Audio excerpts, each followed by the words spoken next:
Well, my name's Lucy Marris and I'm a careers advisor here at the University of Sheffield. So thinking about preparation for a job interview, that's probably the most important part of the whole process. There are three dimensions to this. The first dimension is to remind yourself what it is that you have to offer, what attracted you to the role in the first place, and what can you bring to it. So that means looking again at your application form, looking again at your CV if that's how you applied, but maybe also trying to remember what it was like when you saw the job advertised. Did you think, wow, this is a really great opportunity, I really want to do this? So that you recover some of that enthusiasm instead of just thinking, oh no, I'm really scared now.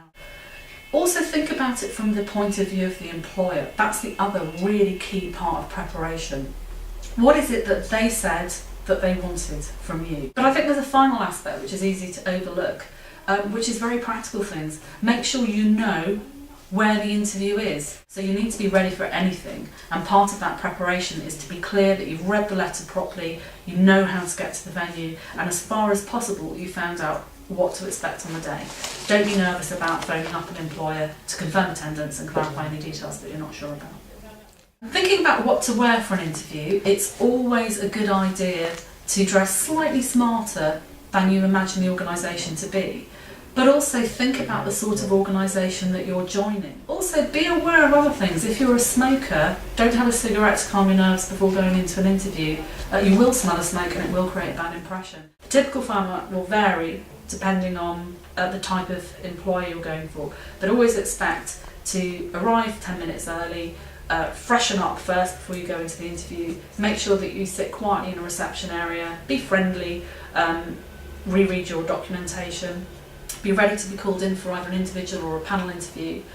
It will be clearly structured. You'll probably get some questions to put your ears to begin with, and then it will move into what's referred to as a competency-based format, and at conclusion you'll be asked if you've got any questions before the interview closes. And it's very likely that at a job interview someone will offer their hand to shake as a way of welcoming you.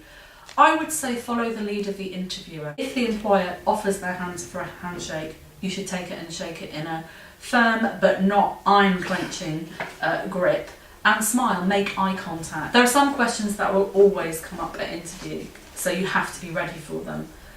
It's not difficult to anticipate what they are. The most obvious ones will be something along the lines of, why do you want this job? Where they're looking at your motivation to work for them. It's a real opportunity to convey your enthusiasm, your interest, and any particular skills you've got. You may get a question along the lines of, what particular skills would you bring to our organisation or to this role? Another question that commonly comes up is around any particular strengths you have or any training needs that you can identify.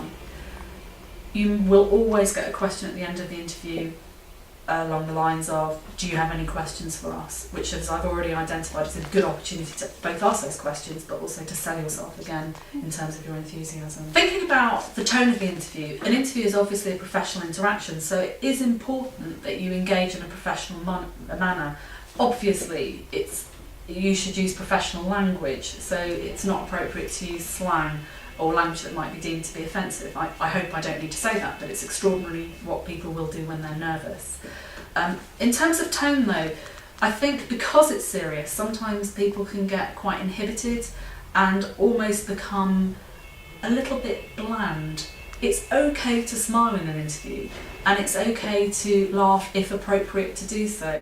It can actually relax you a little bit. At the end of the day, the people interviewing you want you to show off yourself at your best, and they want to give you every opportunity to perform well.